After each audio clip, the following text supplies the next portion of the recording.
মিয়ানমারের গোলাগুলিতে সেন্ট মার্টিনে আতঙ্ক ছড়িয়ে পড়ার বিষয়ে দেশটির সঙ্গে আলাপ আলোচনার মাধ্যমে সমাধানের চেষ্টা চলছে বলে জানিয়েছেন আওয়ামী লীগের সাধারণ সম্পাদক ও সেতুমন্ত্রী ওবায়দুল কাদের। তিনি বলেন, যুদ্ধ পরিহার করে আলোচনার মাধ্যমে সমাধানের চেষ্টা চলছে, তবে আক্রান্ত হলে জবাব দেয়া হবে। সকালে ধানমন্ডিতে আওয়ামী লীগ সভাপতির কার্যালয়ে সাংবাদিকদের সাথে মতবিনিময়ের সময় তিনি এসব কথা বলেন। এ সময় তিনি বলেন, সরকার পরিবর্তন কিংবা গণ-অভ্যুত্থান বিএনপির দিবা স্বপ্ন, কারণ তাদের আন্দোলন সংগ্রামে জনগণের সম্পৃক্ততা নেই, নেতাকর্মীরাও নীরব। শাহরিয়ার বাঁধনের আরও একটি রিপোর্ট।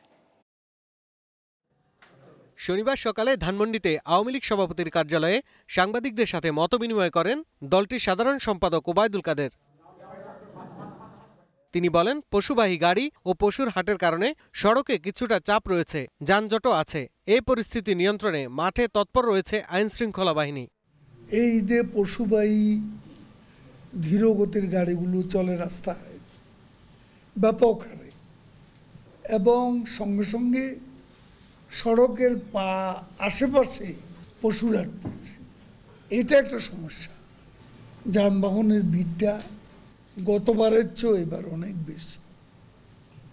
স্বাভাবিক কারণে কোথাও কোথাও কিছু সময়ের জন্য যানজট হয়েছে, তো পার্মানেন্ট না। সেন্ট মার্টিনের ওপাশে মিয়ানমারের গোলাগুলি প্রসঙ্গে ওবায়দুল কাদের বলেন, দেশটির সঙ্গে আলাপ আলোচনার মাধ্যমে সমাধানের চেষ্টা চলছে, তবে আক্রান্ত হলে জবাব দেয়া হবে। তাদের সাথে আমাদের কোনো বৈরিতা নেই, আলাপ আলোচনা দরজা এখনো খোলা আছে, আমরা কথা বলতে পারি। আমরা তো আক্রান্ত হলে সে আক্রমণের জবাব তো আমরা দেব।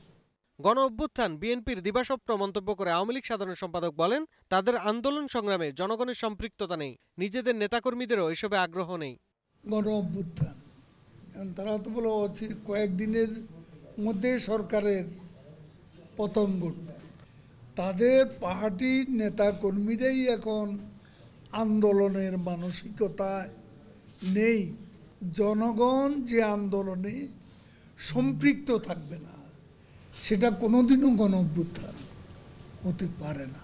ওবায়দুল কাদের আরো বলেন, বৈশ্বিক পরিস্থিতি, ডলার সংকট এবং মুদ্রাস্ফীতির কারণে দেশের সংকট আছে, তবুও অনেক দেশের তুলনায় ভালো আছে বাংলাদেশ। বিএনপি কেন, আমরাও তো বলছি ডলারের সংকট আছে এবং দেশের অর্থনৈতিক সংকট আছে, অনেকের তুলনা আমরা অনেক ভালো আছি। শাহরিয়ার বাঁধন, গ্লোবাল টেলিভিশন, ঢাকা।